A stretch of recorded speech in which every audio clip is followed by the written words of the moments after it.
नमस्कार दोस्तों, स्वागत है आप सभी के हमारे YouTube चैनल पर। आज का ये वीडियो आप सभी के लिए बहुत ही ज़्यादा ज़बरदस्त और मज़ेदार होने वाला है, क्योंकि आज के इस नए वीडियो में हम क्लास 10th विज्ञान के एक हम ऐसे टॉपिक के बारे में जानेंगे जो हमारे बोर्ड एग्जाम के लिए वेरी इंपॉर्टेंट है। और उस टॉपिक का नाम है प्लास्टर ऑफ पेरिस। इसे संक्षिप्त में POP भी कहते हैं। प्लास्टर ऑफ पेरिस हमारे बोर्ड एग्जाम के लिए बहुत ही ज़्यादा इंपॉर्टेंट है और प्लास्टर ऑफ पेरिस बहुत ही ज़्यादा इंपॉर्टेंट है आपके बोर्ड एग्जाम के लिए और हमारे जिंदगी के लिए भी बहुत ही ज़्यादा इंपॉर्टेंट है। हमारे दैनिक जीवन में इसका बहुत ही ज़्यादा उपयोग होता है। जैसे कोई भी मान लेते हैं हमारा हड्डी टूटता है तो उस पर प्लास्टर होता है, वाइट जो रहता है वो क्या रहता है, उसमें प्लास्टर ऑफ पेरिस रहता है। तो ऐसे ही मतलब बहुत सारी चीज़ है जो हमारी ज़िंदगी में भी प्लास्टर ऑफ पेरिस का काम भी आते हैं और हमारे बोर्ड एग्जाम में प्लास्टर ऑफ पेरिस बहुत ही ज़्यादा इंपॉर्टेंट है। आइए अब हम बिना देर किए प्लास्टर ऑफ पेरिस के बारे में जानते हैं, पूरी डिटेल इसके बारे में जानते हैं क्योंकि हमारे बोर्ड एग्जाम के लिए बहुत ही ज़्यादा इंपॉर्टेंट है। आइए अब हम प्लास्टर ऑफ पेरिस की तरफ चलते हैं।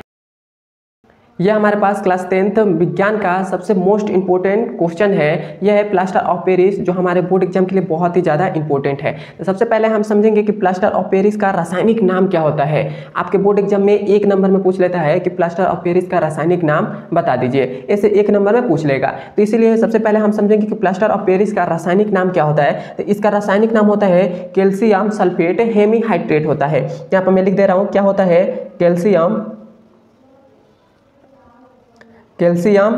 सल्फेट हेमीहाइड्रेट होता है।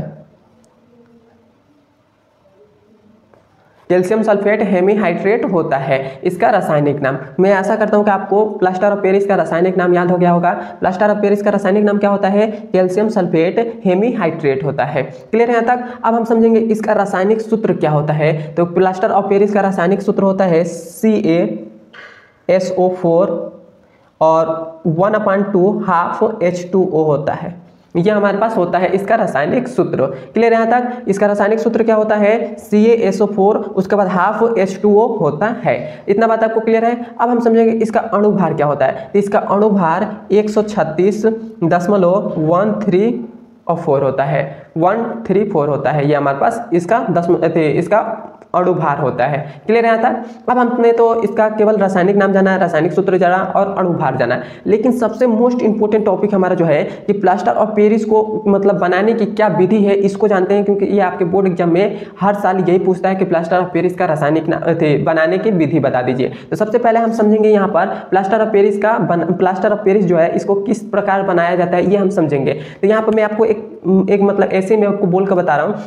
जब भी हम क्या करते हैं, जिप्सम को 120 डिग्री सेल्सियस ताप पर गर्म करते हैं तब क्या हमको मिलता है, प्लास्टर ऑफ पेरिस का निर्माण होता है। क्या होता है, ये जो हमारे पास जिप्सम है, जिप्सम को हम क्या करते हैं 120 डिग्री सेल्सियस ताप पर हम गर्म करते हैं तो हमारे पास प्लास्टर ऑफ पेरिस का निर्माण होता है। इसको हम कैसे एग्जाम में लिखेंगे, तो आप एग्जाम में ऐसे भी लिख सकते हैं कि जब जिप्सम को 120 डिग्री सेल्सियस ताप पर गर्म करते हैं तो प्लास्टर ऑफ पेरिस का निर्माण होता है। या आप ऐसे भी लिख सकते हैं कि जब कैल्शियम सल्फेट या जिप्सम, ये कैल्शियम सल्फेट कहिए या जिप्सम कहिए, दोनों का मतलब एक ही है। तो क्या बोलेंगे, जब कैल्शियम सल्फेट या जिप्सम को 120 डिग्री सेल्सियस ताप पर गर्म करते हैं तो प्लास्टर ऑफ पेरिस का निर्माण होता है। ये हमारा मतलब इसका बनाने की विधि होता है। अब हम इसका मतलब समीकरण भी एक लिख लेते हैं। तो यह हमारे पास हो जाएगा CaSO4 और इसका होल ट्वाइस, उसके बाद फिर से हो जाएगा 2H2O, यह हो जाएगा। और इसको हम क्या कर रहे हैं, 120 डिग्री सेल्सियस ताप पर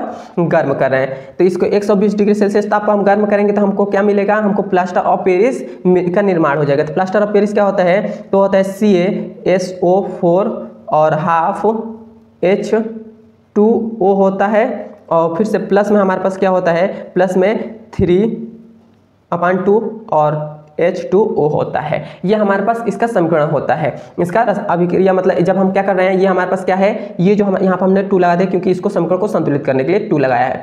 तो हमने क्या कर रहे हैं, जब भी हम क्या करते हैं इस जिप्सम को, ये हमारे पास क्या है, जिप्सम है, तो इस जिप्सम को हम क्या करते हैं 120 डिग्री सेल्सियस ताप पर गर्म करते हैं तो हमको क्या मिलता है, प्लास्टर ऑफ पेरिस का निर्माण होता है। ये क्या है, ये हमारे पास प्लास्टर ऑफ पेरिस है।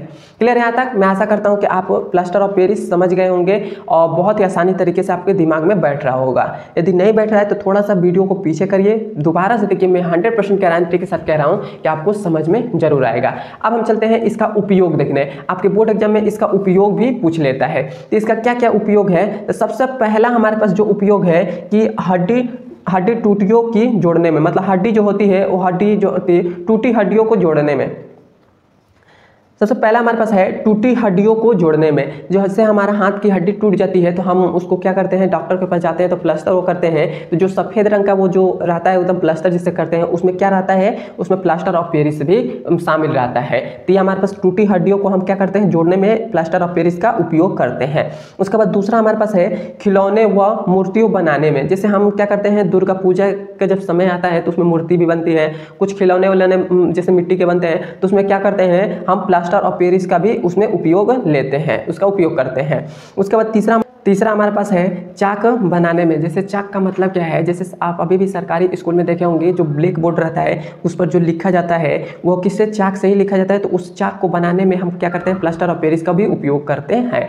उसके बाद चौथा हमारे पास है कागज उद्योग में। कागज उद्योगों में मतलब जैसे हम कोई भी हमारे पास कॉपी है उसको बनाने के लिए जो भी कागज लगते हैं उसमें क्या करते हैं, प्लास्टर ऑफ पेरिस का भी उपयोग उसमें लेते हैं। तो क्लियर है यहाँ तक। मैं आशा करता हूँ कि आपको प्लास्टर ऑफ पेरिस का उपयोग और इसका बनाने का विधि, अणुभार, रासायनिक सूत्र और रासायनिक नाम भी याद हो गए होंगे, मैं आशा करता हूं। और यदि आपको ये सारी बात समझ में आई है तो मेरे चैनल पर नए हैं तो मेरे चैनल को सब्सक्राइब कर दीजिएगा और लाइक भी कर दीजिएगा और हमारे चैनल को सपोर्ट करिए और अपने दोस्तों के पास ये वीडियो जरूर शेयर करिएगा। अब हम मिलते हैं इसके अगले नंबर वीडियो में। और वीडियो कैसा लगा है कमेंट में एक बार मुझे ज़रूर बता दीजिएगा। मिलते हैं इसके अगले नंबर वीडियो में।